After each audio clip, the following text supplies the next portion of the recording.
Hey guys, how's it going? Uh, so just want to give you guys, um, just want to tell you guys what happened to me a couple of days ago with my car and how I got it fixed. So basically, I was at the park. Um, the car drove fine all day, and I parked it, went for a jog for about an hour, came back. Already all set to go back home, and then when I try to start it, it would crank, but it wouldn't start. So it crank up each and every time I would try to turn the car on. It would crank, but it wouldn't start.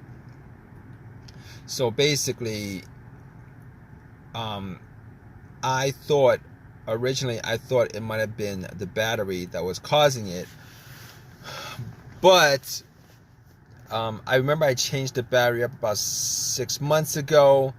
Got the battery from Walmart. It was one of these value brand batteries. And you know what? I assumed that it was the battery. I was hoping it was the battery because that was one of the cheaper fixes. But regardless, I was kind of on the fence about it because the crank was very strong. Normally, it was a weak battery or a bad battery or a dead battery.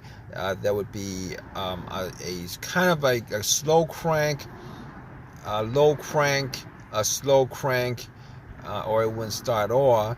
So I was thinking, turn on the headlights, went out, checked up the headlights to see whether they were strong or not, just to give me,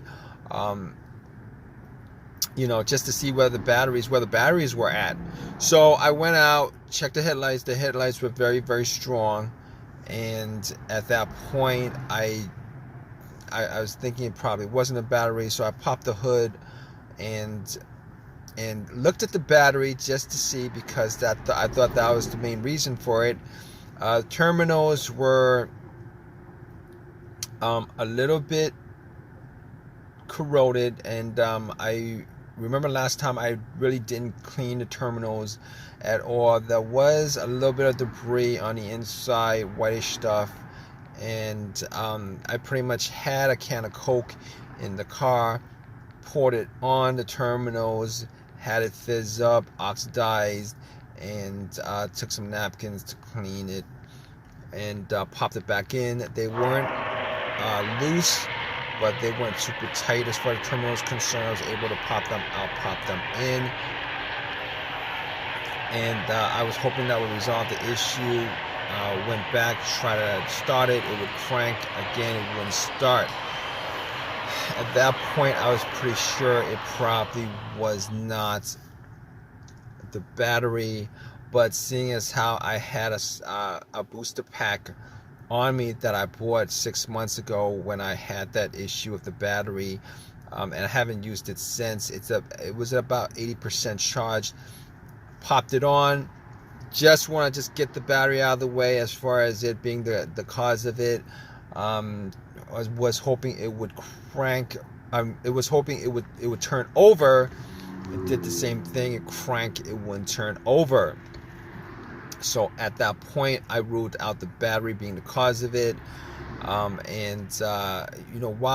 I had the hood up, I was looking at the negative connection, which is the ground, which is the main ground wire. Looked at that. If you guys don't know what the ground wire is, it pretty much completes the circuit. All right, and the main ground wire is pretty much the negative cable, and that negative cable normally is pretty much connected to the frame of the car.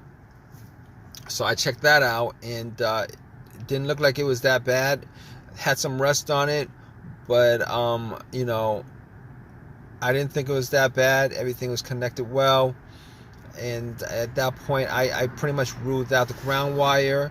I ruled out the battery. I ruled out the alternator, seeing as how I didn't think it was the alternator to begin with, because normally if it was a bad alternator, the car would have died out on the road while the engine was on. but that wasn't the case. But regardless, when I had the battery pack on, if it was the alternator, the car would start up and then it would die out immediately when I took the power pack off. But that's I'm going way off on that right now. I didn't think it was the alternator. Normally the alternator would not be causing some situation like this unless the battery was very, very low, and then you'd have a slow crank and all that stuff. But rule out the alternator. All right. So basically, after that, I'm like, okay, it could be a bunch of other things. It's possible that it could be a bunch of other things. But then I realized there's no check engine light at all on the dash. And I haven't had a check engine light in a long while on this car. I haven't had a check engine light in a long, long while on this car. So basically at that point, I could pretty much rule out a bunch of other stuff that actually had a sensor connected to it, whether it be the mass airflow sensor that could cause it if there was an issue with that, throttle position sensor, camshaft, crankshaft, a whole bunch of stuff that has a sensor connected to it. I could pretty much rule that out. But here's what I did. I have a $20 OBD2 reader that I keep around in the car, and I've had it for a while.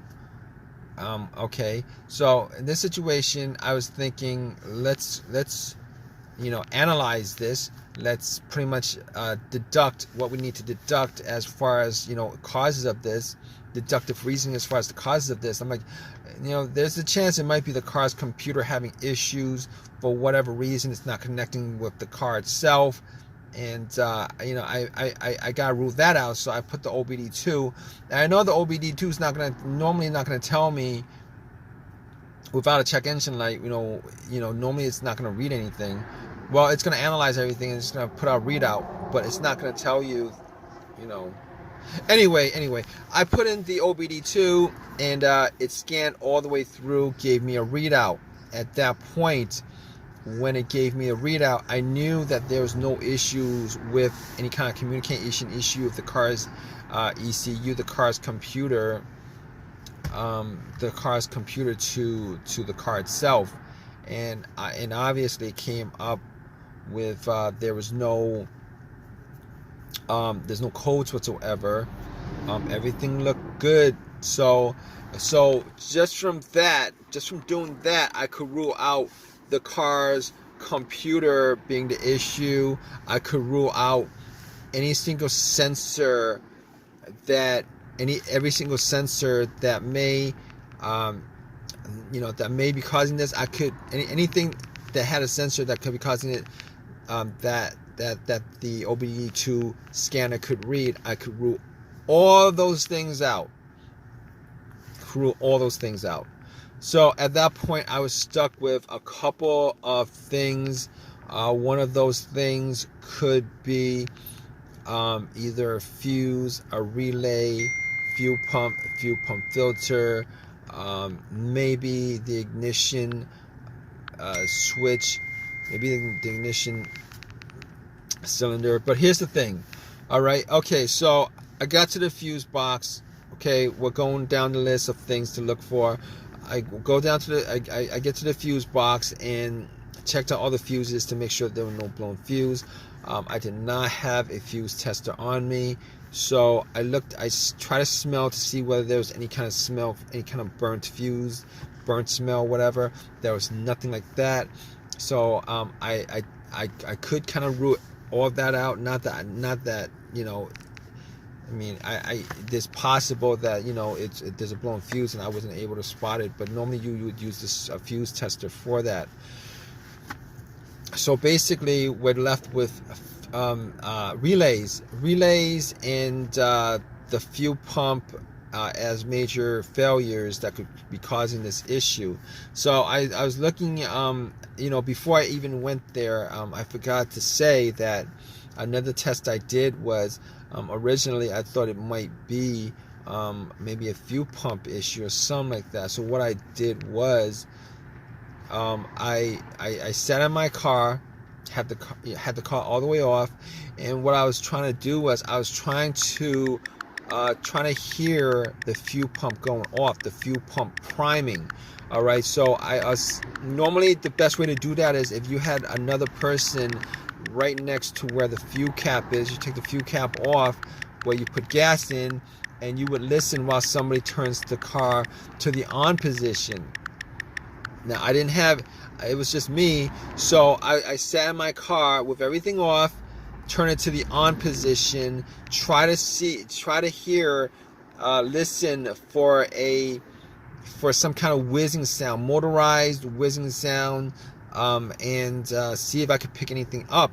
I wasn't able to pick anything up either way, whether there was a sound or not. So at that point,